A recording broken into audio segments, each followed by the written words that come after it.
Está con nosotros Juan Antonio de Castro, doctor en Economía y exfuncionario de Naciones Unidas. Juan Antonio, bienvenido.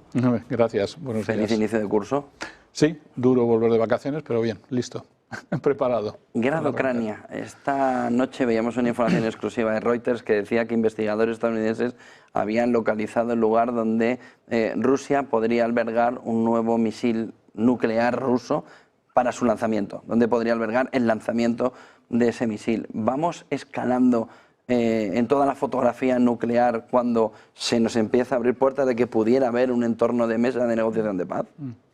A mí me da la sensación de que no es una escalada, por mucho que intenten, sobre todo del lado de occidental, ¿no? De la OTAN, de plantear un tema de amenazas nucleares.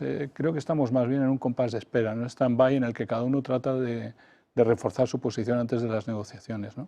Negociaciones de paz va a haber, no cabe duda que las va a haber, tarde o temprano. Estarán ligadas al cambio, a las elecciones de Estados Unidos, seguramente puede cambiar completamente el tema.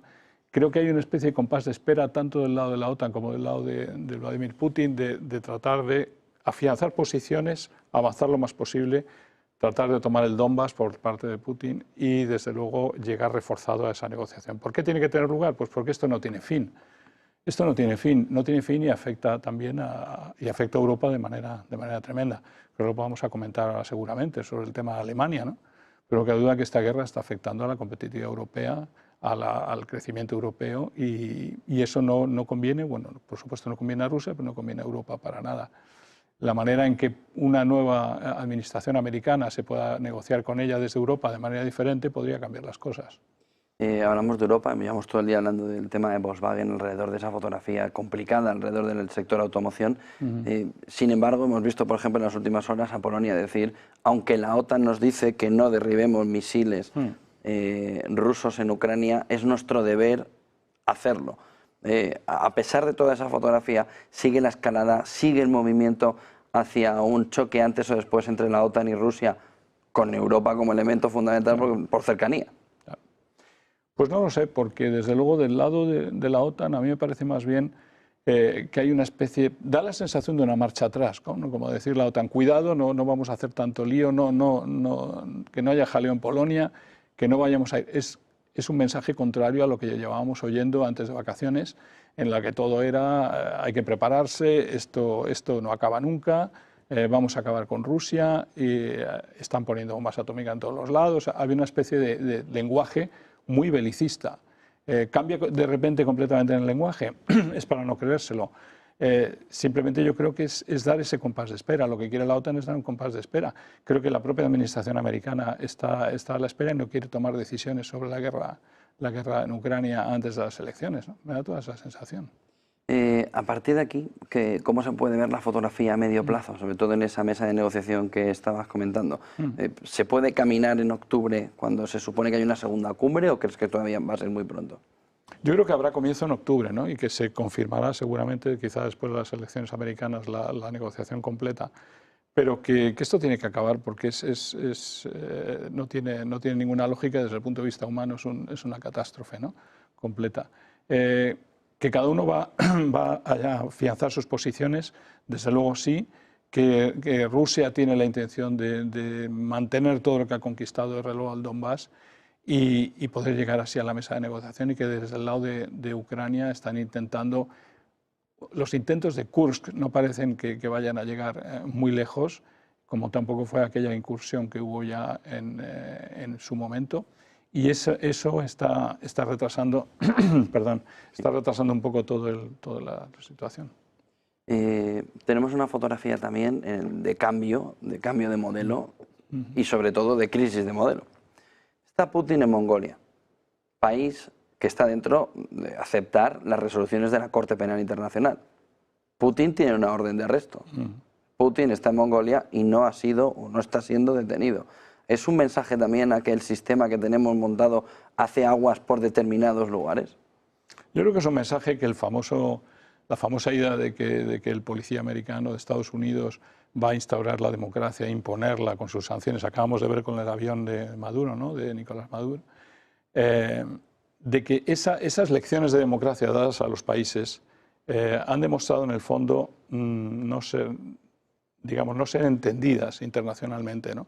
Si tú realmente intentas instaurar la democracia e intervienes en los países para que eso ocurra, no habría ocurrido lo que está ocurriendo, que es que en el fondo intervienes solo en te pones de acuerdo con las dictaduras que te convienen y intervienes en aquellas que no. No hay una credibilidad del policía americano actuando a nivel internacional. Y esa falta de credibilidad es lo que le está dando alas, yo creo, muchísimo a Putin y a otros para actuar de una manera mucho más libre, ¿no? Incluso sobre todo si ve que la Corte Penal no actúa. Y la Corte Penal no actúa, pero la Corte Penal y todas las instituciones están muy ligadas al poder norteamericano, no hay duda, y las Naciones Unidas y muchos otros. O sea, todo lo que ocurre a nivel Fondo Monetario, Banco Mundial, Organización Mundial del Comercio, Corte Penal, están con un peso tremendo de lo que constituye Estados Unidos en ellas.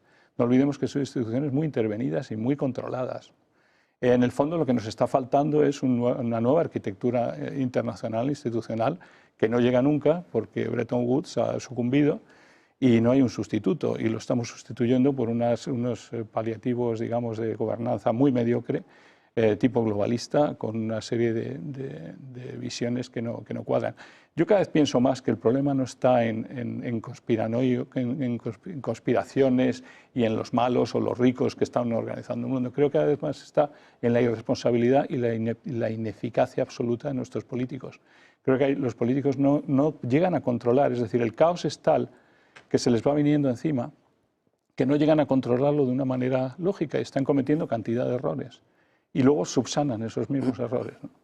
Pero en el fondo yo creo que es más ineptitud que ganas de fastidiar, o que tengan una visión geopolítica o geoeconómica determinada, o que sean unos globalistas empedernidos que quieren controlar el mundo y ser totalitarios. Creo que cometen errores, tienen sus agendas y cometen muchísimos errores. Y da la sensación de que, como hoy lo vemos mucho más, cometen muchos más errores que en el pasado. Seguramente los mismos, pero los vemos gracias a las redes sociales.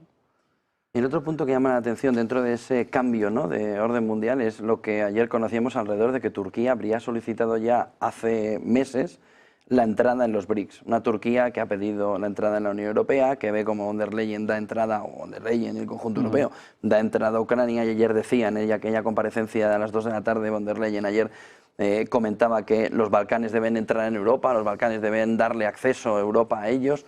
Y Turquía sigue mirando, pero el movimiento de Turquía viene a reflejar, más que la geopolítica, un cambio importante, más que la geopolítica puntual, un cambio importante a futuro, que los emergentes, que China, que India, que Rusia, que Brasil, pero también México, vienen a conformar un nuevo modelo de crecimiento económico y un nuevo, ahora sí, cambio del orden económico mundial.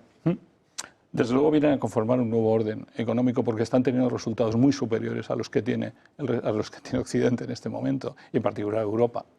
Entonces, claro que todo el mundo sabe que funcionan mucho mejor, que crecen más, que tienen mayor demografía, que su comercio bilateral entre países desdolarizado es cada vez mayor.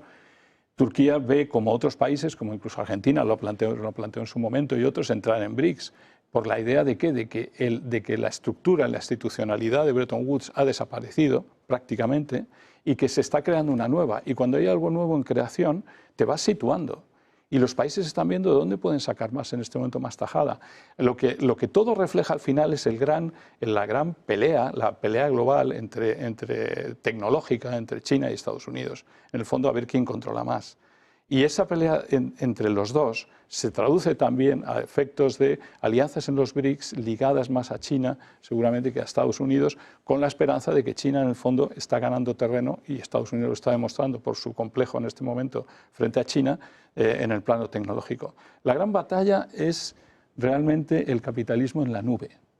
El capitalismo en la nube del que se pelean Estados Unidos y China en este momento por dominarlo. Y el capitalismo en la nube, que además está en este momento falseando el funcionamiento del capitalismo material más clásico. Nadie entiende por qué cuando bajan los tipos de interés no se anima la economía. Nadie entiende por qué en España cuando suben tampoco caen. Nadie entiende qué es lo que está pasando. Y en realidad lo que está pasando es que hemos pasado a un capitalismo en la nube, pero que es muy superior, y que está anulando y falseando todo lo que puede hacer el capitalismo tradicional.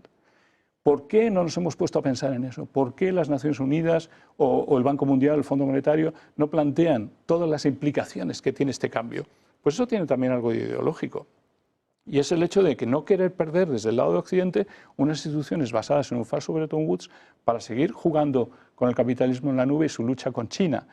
pero desde luego no aceptar este desequilibrio entre los dos tipos de capitalismo. Creo que ahí hay que ahondar en las investigaciones, creo que es por ahí por donde tendrían que ir los tiros en este momento, más que pensar por qué salía uno hacia BRICS o demás. España, por ejemplo, España se asombra, ¿no?, que con su gasto público y tal aquí no pasa nada. Pues es que no puede pasar nada porque la inversión no se anima, porque la inversión está en niveles todavía anteriores a la pandemia. ¿Y por qué? Pues porque ese capitalismo material tradicional no arranca. Porque no arranca, porque todo el dinero inyectado desde el 2008 y la propia pandemia ha ido de los bancos centrales al capitalismo en la nube y no ha ido a alimentar el capitalismo tradicional, y ningún inversor se atreve realmente a hacer apuestas enormes por ese otro capitalismo, ¿no? Entonces, mientras los dirigentes nuestros no sean un poquito más inteligentes y dejen de hacer barbaridades y se sienten a pensar cómo manejan esos dos capitalismos, cómo se puede casar esta situación para que cuando quieras animar la economía la puedas animar, pues esto no va a avanzar. Bueno, y para hacer una transición para que luego no te des cuenta que se te ha perdido toda una parte de tu producción. Claro, o que lo que le está pasando a la propia Alemania, que es en definitiva lo que le va a pasar a la propia Europa. Es decir, has perdido el Nord Stream, has perdido tu energía barata, te has metido en el tema de Ucrania y estás viendo las consecuencias de una competitividad europea perdida y una posible recesión, una recesión ya en Alemania, ¿no? Esto va a acarrear también repercusiones para España. España tiene exportaciones, estamos muy ufanos de nuestras exportaciones, pero en cuanto a Alemania tose, aquí vamos a dejar de exportar. Y, desde luego, si bajan nuestras exportaciones, nos queda más que endeudarnos y seguir haciendo gasto público con el gobierno que tenemos. Pero una cuestión más, Israel. Netanyahu ayer dijo que no, que no, que no, que no y que no. Que sigue con la guerra en Gaza y que ese acuerdo que se le está planteando o es el que él quiere o no hay acuerdo.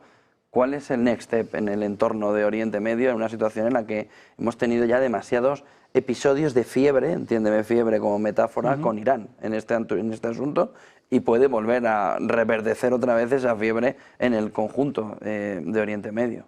Netanyahu está amenazado por persecución, digamos, criminal también, ¿no?, por una serie de temas judiciales.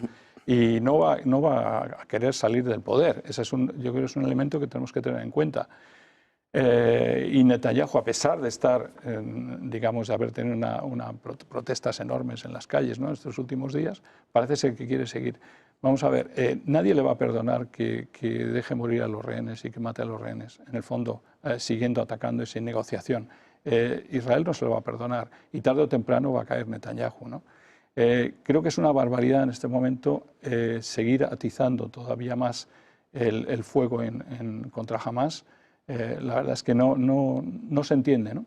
Y que tampoco, y quizá por la interín de Kamala Harris, que no es capaz de influir de la manera que a lo mejor lo hubiera hecho Biden en Netanyahu, hay un compás de espera que no puede traer nada más que lo peor.